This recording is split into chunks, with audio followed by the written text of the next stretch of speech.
हामी चाहिँ आज चिकन अचार बनाऊँ ल। यो चाहिँ मैले मसलाको लागि रेडी बनाएको होइन। मसँग चाहिँ यहीवाला भिनेगर रहेछ, अर्को नरहेछ प्लेनवाला। अनि यो चाहिँ म कलरको लागि थोरै हाल्छु।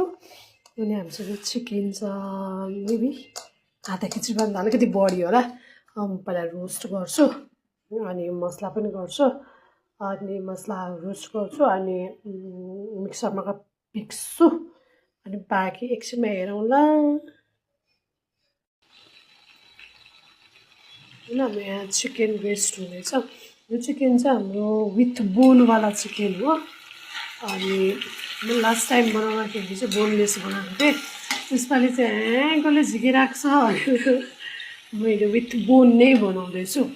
अनि यहाँ चाहिँ यो मसला अलिकति भुटिने भइसके पछाडि भुट्दैछु। यसमा अलिकति पिनिने भए पछाडि म यसको ग्यास स्टप गर्छु।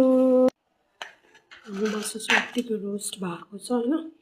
अब यसमा चाहिँ म यही तेलमा लसुन अदुवा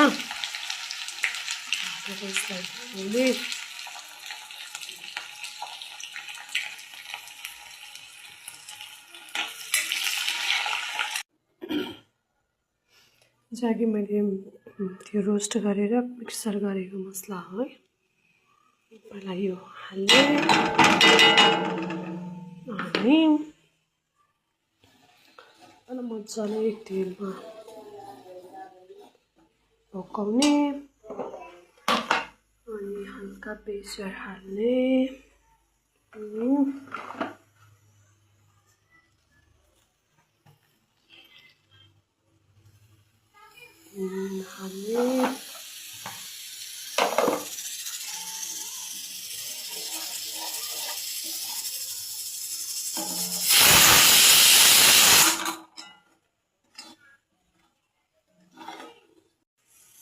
अघिको लसुन अदुवाको यस्तो रातो हुने गरे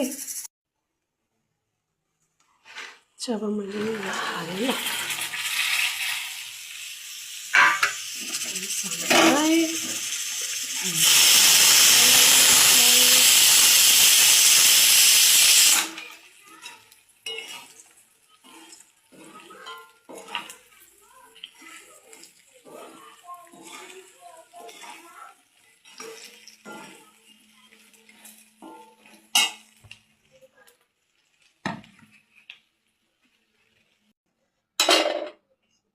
फाइनल लुक्स ल।